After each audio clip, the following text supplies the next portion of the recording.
नमस्कार, मिथिला स्वर सागर में अहाँ सबका स्वागत अछि।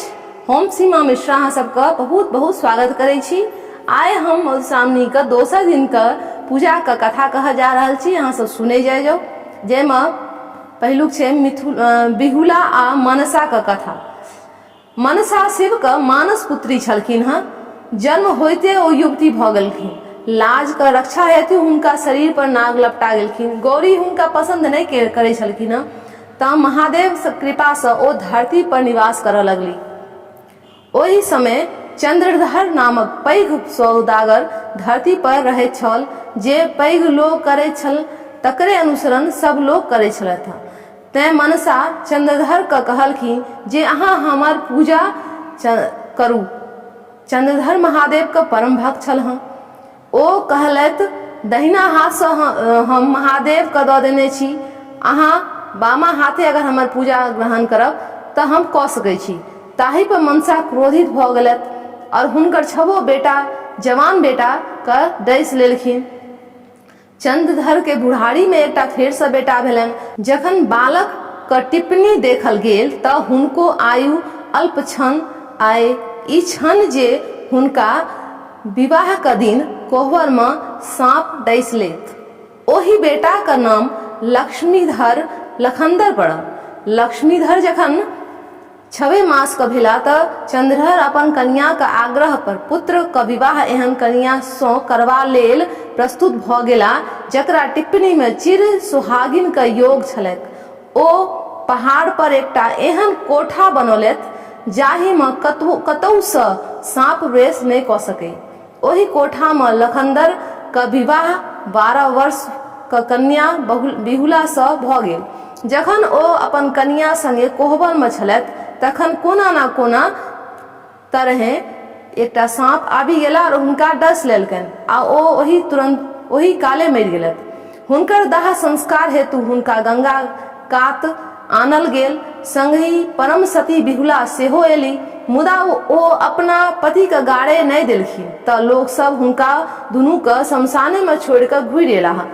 बिहुला केरा का एकटा थम्ब एकटा नाव बना ओही पर मुर्दा संगे अपनहु बैस गंगा आधार में बह लगली। बिना अन्न जल अहिना कई दिन बीत गलत। सब गली गली का खस लागल।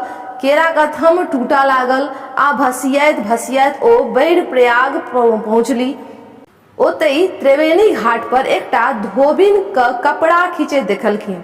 ओकरा संगे एकटा छोट बच्चा छलथि जे बड़ तंग कऽ रहल छलथि। धोबिन ओकरा जान से मारि कऽ कपड़ा तर में झाँपि देलखिन आ जखन कपड़ा सब धोला भऽ गेलनि तऽ बच्चा के जिया कऽ कोरा में लऽ कऽ विदा भऽ गेल। बिहुला ओही धोबिन के शरण में गेलखिन आ अपन पति के जीवाक लेल आग्रह करऽ लगलखिन।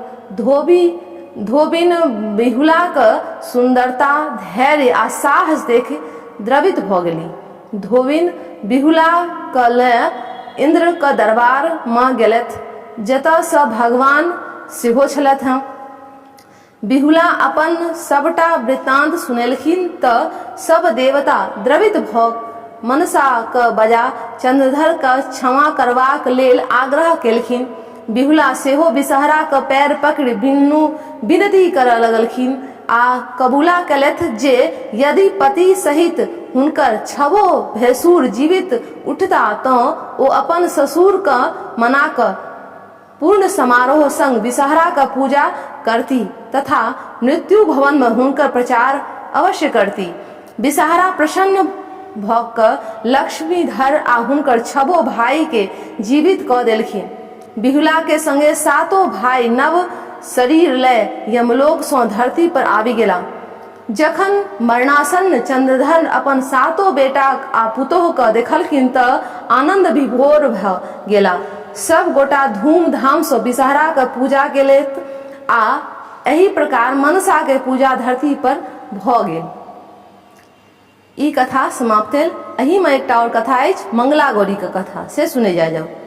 श्रुतिधर नामक एकटा राजा छलथि जिनका संतान नहीं छलनि। निरंतर भगवती के आराधना सँ भगवती हुनका पर प्रसन्न भेलथि। हुनका वरदान मांगे ला कहलखिन।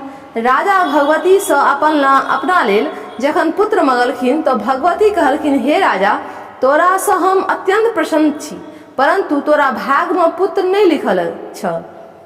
तथापि हम तोरा बेटा देव।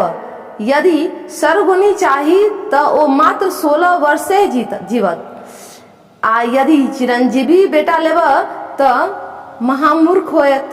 राजा रानी से विचार करी सर्वगुणी बेटा मंगलखिन। भगवती हुनका एकटा आम देलखिन, जकरा सेवन क रानी का गर्भ रहलन, आ नियत समय पर हुनकर कोखि से एक सुंदर बालक का जन्म भेलन, जिनकर नाम चिरायु राखल गेल। भगवती कहला अनुसार चिरायु विलक्षण छलैथ। देखैत देखैत 16 वर्ष नजदीक आबि गेल। राजा रानी चिंता में पड़ गेला कि अपना आगू में बेटा का मृत्यु केना देखब। तें श्रुतिकर अपना पुत्र क अपना सार क सुपुत्र कह देलखिन, आ जे कहलखिन कि जावत चिरायु जीवित रहता हिनकर सुख सुविधा का ध्यान राखब, आ मरणोपरांत राजकुमार योग्य सम्मान सहित मणिकर्णिका पर दाह संस्कार करी अहाँ घुरी आयब। दुनू मामा भागिन काशी दिस विदा भ गेला। रास्ता में एकटा नगर आनंद नगर आयल, जतऽ का राजा वीरसेन क सुलक्षणी बेटी मंगला गौरी का आय विवाह छलन हँ। जाहि फुलबाड़ी में मामा भागिन विश्राम करे छलथ हँ, ताही में राजकुमारी सखी सब संगे फूल तोड़बाक लेल एली। गप्पे गप्पे में एक सखी तमसा क मंगला गौरी क राड़िन कहि देलखिन। ताही पर सब सखी बाजा लगली कि एहि शुभ दिन पर एहन अशुभ बात केना केलौं। ताही प्रति उत्तर में मंगला गौरी कहलखिन, धुर, एकरा राड़िन कहला से कि हम विधवा भ जायब। हमरा कुल में आइ धरि कियो विधवा नहीं भेल अछि। हमरा एहिठाम सब कियो गौरी के तेना का घोरने छथिन न, जे विधवा होइत असंभव। हमरा हाथ का अक्षत जाहि बर पर पड़त, ओही अल्पायुओ रहत त ओ चिरायु भ जात। मामा मंगला गौरी का बात सुनैत छलैथ हँ। ओ सोचलैथ कि कहुना ने कहुना मंगला गौरी से अपन भागिन का विवाह करल जात।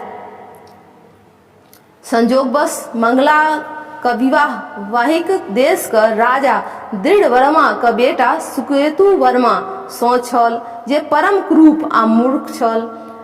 बर का बाप काका सब विचार लेत कि ज्यों एहन कुरूप बर मरवा पर जाए तो कन्या पक्ष बर का घुरा देत।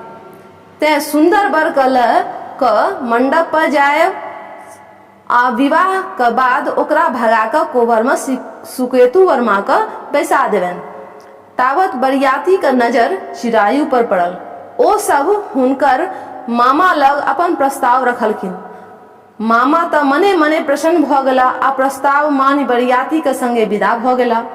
शुभ लग्न में मंगला गौरी का विवाह मंडनी के बर भ गेला, आ दुनू बर कन्या कोहबर में सुतला। एहि राति चिरायु का 16 वर्ष पूरा भ गेलन। निशा राति में काल बन का गहुमन सांप कोबर में पैसल। राजकुमारी जगले छलथ हँ। भयंकर सांप का देखी साहस के सांप के आगू भरी बाटी दूध राख देलखिन, आ कल जोड़ी प्रार्थना कलत जे हे नागराज, हमर पति का प्राण जुनी लिया, वरन हुनका चिरंजीवी बना दिया, तो हम आजीवन नागराज पूजा करब आ व्रत राखब। नागराज मान गेलखिन आ दूध पीबी ओतई राखल पुरहर में पैस गेलथ। तावत चिरायु का नींद टूट गलन, आ ओ किछु खेबाक लेल मंगलथ। मंगला हुनका खीर आ लड्डू खेबाक लेल देलखिन। बर का हाथ धोबा काल हुनकर हाथ से पंचरत्नक अंगूठी खसि पड़लनि, जे कनिया अपन आंगुर में पहिर लेलन। बर पान सुपारी खा सुति रहला। बाद में जखन कनिया सांप वाला पुरहर का फेंकै लगेले त सांप का स्थान पर रत्नहार देखलखिन, जकरा ओ अपन गर्दन में पहिर लेलखिन। भोर भेला पर चिरायु अपन मामा संगे गाम छोड़ि विदा भ गेला, आ सुकेतु कोबर में प्रवेश कर लगला, परंतु मंगला हुनका मुँही पर रोक देलखिन।